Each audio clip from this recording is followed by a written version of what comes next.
Okay, so can we leave every single boy at home for a few days by himself? They don't become a king baby. Like, seriously, the transition this child went through set him up for success.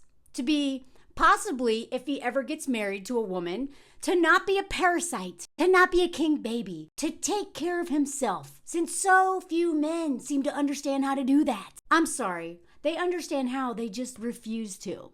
Because if they have a woman to do it for them, why would they? So let's go over this movie. Right out of the gate, we have got a married single mom. Now, it's not that I don't like the dad. He seems okay. He's not like Homer Simpson, bad. You know, hit her husband's brother.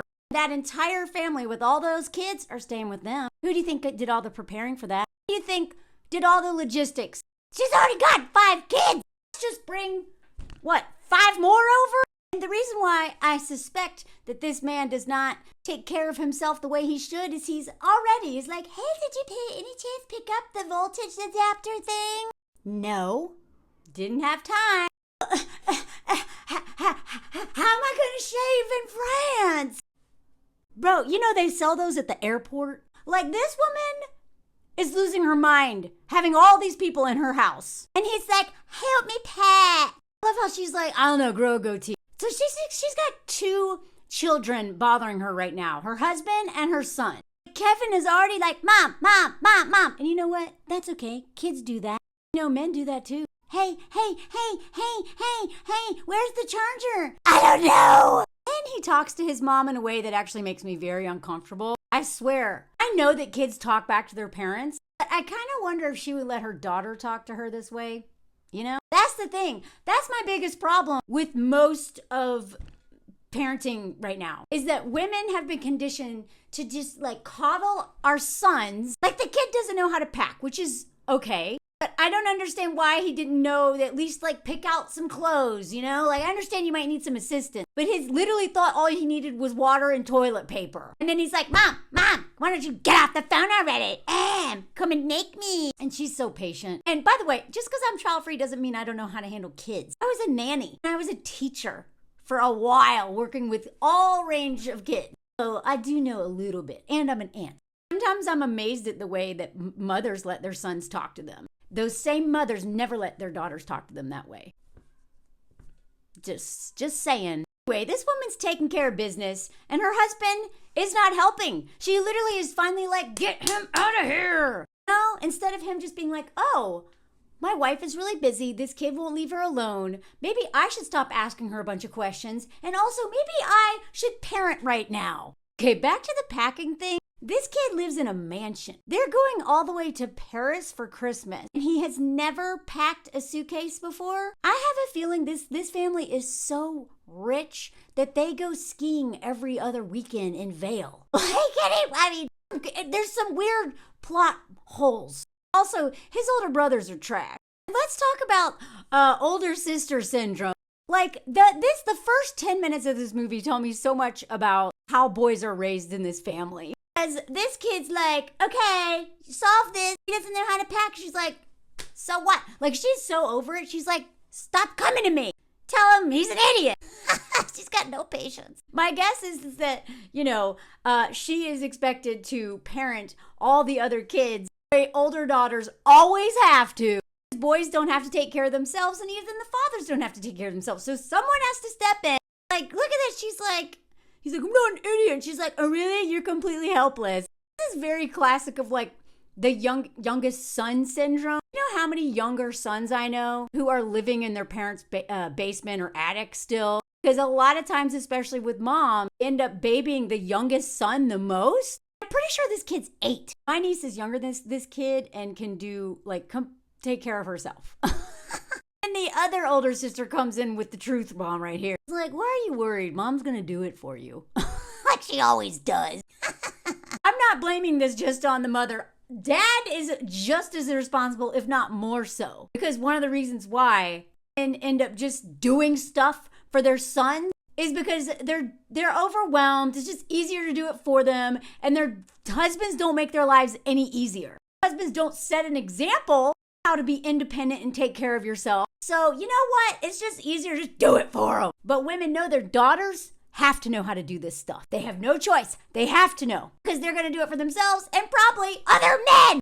He says this in the hallways like, when I grow up and get married, I'm living alone. No, you won't.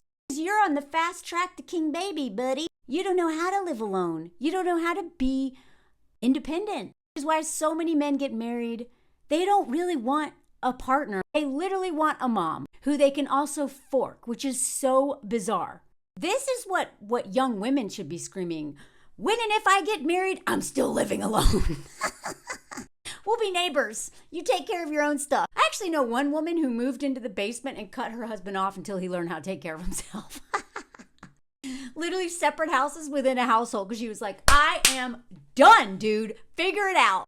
One kid, I think it's a cousin, asked the big bully brother about how you going to take care of your spider. The dude's like, I don't know, feed him now. He'll be good. For 2 weeks? I don't know anything about spiders, but I have a sneaky suspicion that the older brother doesn't know how to take care of anything either. Like, that spider's gonna die. Also, if you have a son who sucks this much, you're doing something wrong. This kid sucks. He's a bully. I know that older brothers oftentimes, beat up on their younger brother, but that's actually that should not be acceptable.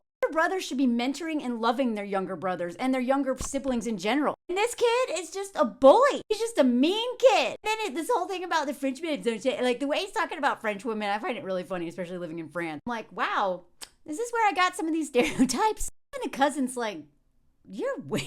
Like, that's a weird thing to say, bro. And Kevin's asking Buzz if he can sleep in his room because the other kid who's going to sleep in the bed with him apparently pisses the bed. He's like, I wouldn't let you sleep in my room. You were growing out of my butt.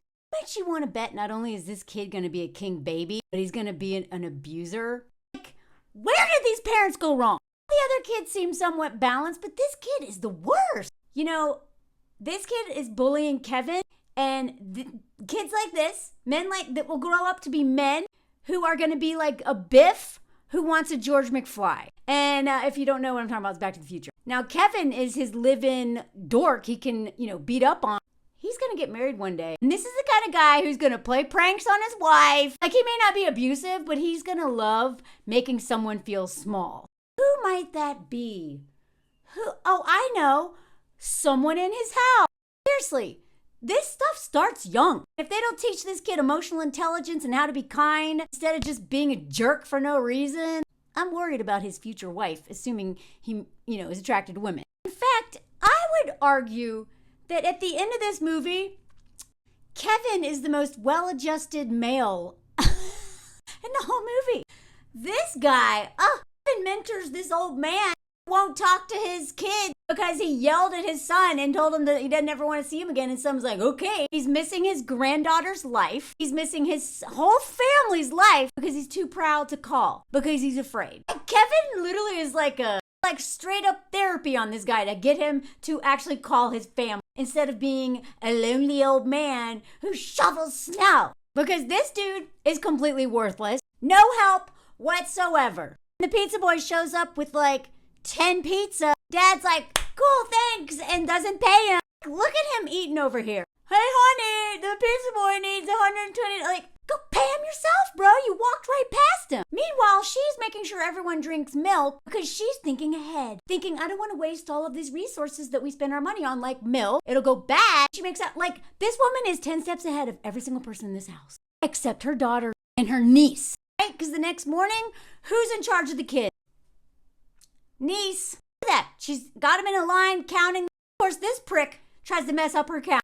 Seriously, the parentification of girls starts young, y'all. There's always women picking up the slack for men. Look, this loser doesn't want to pay for the pizza. The woman's like, come on, Frank, don't you have some money? Get it, Frank, we have cash. This is probably what this woman does every day. Forget it, I got it. Forget it, I got it. When she can't get it all, one of the sisters is going to come in, or the niece, and take over. But the boys never will. And the husband? Nah. Even when she knew something was up, she felt it in her gut. Stop. But it's the garage. Okay, will you just shut up already? Gaslighter. Every man in this movie just sucks. This guy sucks. You know who's gonna be okay? This kid. He can cook for himself now, shop, do laundry, intricate plans to defend his house from burglars. The only dude that seems to know how to take care of himself by the end of this movie is the 8-year-old. She should leave her husband home alone.